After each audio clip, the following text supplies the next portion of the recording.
things that happens when we try to carry that torch by ourselves is that we deal with burnout. Yeah.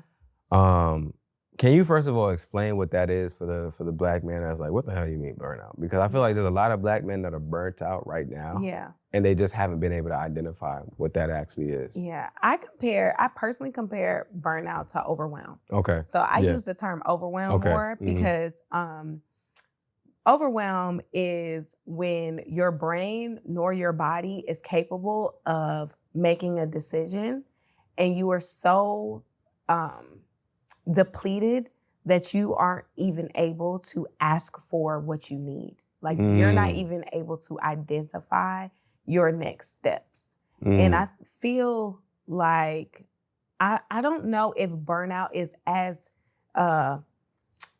like grounding, like to the bottom as overwhelm. And overwhelm is a time period. It has a time on it. And I know that people can be burnt out for periods of time. Right. And because black men are black men, I'm going to just push through, I'm going to move through. They're probably sitting in burnout for weeks and months at a time. Right. With overwhelm, you literally are stuck.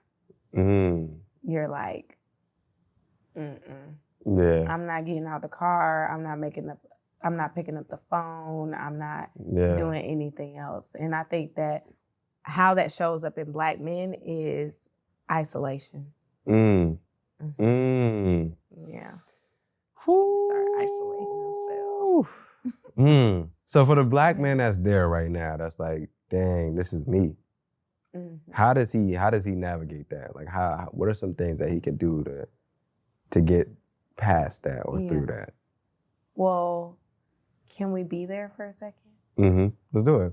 Like, can we just be in the fact that I don't know what to do right now? Oh, that's what you mean. Okay. Okay. I think that because men are men, they want to be fixers, right? So you want to automatically, like, even your question was... like, what's the solution? I need a solution, right? Ariane, like, you're talking about overwhelm. How do we get to the solution? Come on now.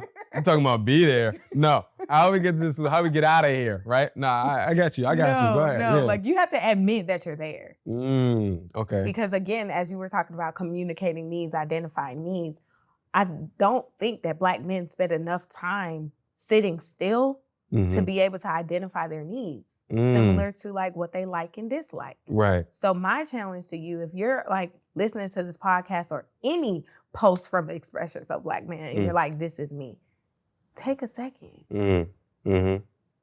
How do you identify with that? Right. What makes you relatable to that content that's coming out? How is those words that you're reading or what you're listening to mirror what your experiences are? What are the similarities? Right. That's a great question. Right. What are the similarities? Right. If you start with your own similarities, then we can move into what to do next. I like that. I try to tell the men when the content resonates with them to sit with it for a little bit, because I feel like you said, oftentimes we're not spending enough time doing that in the first place, especially as men. We're always on the go. I gotta go do this for that person at this time. I gotta do this, that. I don't have time to sit to myself. Exactly what I told you when I was talking about my anxiety. I said, I had to stack rank my priorities. Then I did everything that I needed to do. Right, didn't even stop. Right, I didn't even stop. Nah, I said, yo, listen, I don't care if I use the bathroom 3 times for 12. I gotta get this work done. So if I gotta go to the bathroom 3 more times, oh well, I'm gonna stack rank the priorities and do it. 10 minutes is not going to be a detriment to any part of your day. But you know what's so wild? It's not. You know what's so wild, Ariane? I'm hearing what you're saying, but in the moment, it's so hard to just be like, you know what? Let me just actually take these 10 minutes to chill. Because in your head, you're like, bro, in these 10 minutes, I could be doing this. And even though it may be irrational, you're like rationally making it make sense, because you're like, yo, nah, I actually could do this, and this before this next thing. But I hear what you're saying, though, for sure. And that's why I talk about permission all the time. Because it's like a little kid who is raising their hand in class and wants to go to the bathroom, right? Regardless of the person who gives you yay or nay, they don't know if you just trying to get out, Mhm. right? Just trying to get out of class. You want to go fool around with your friends, or you really got to go to the bathroom, right?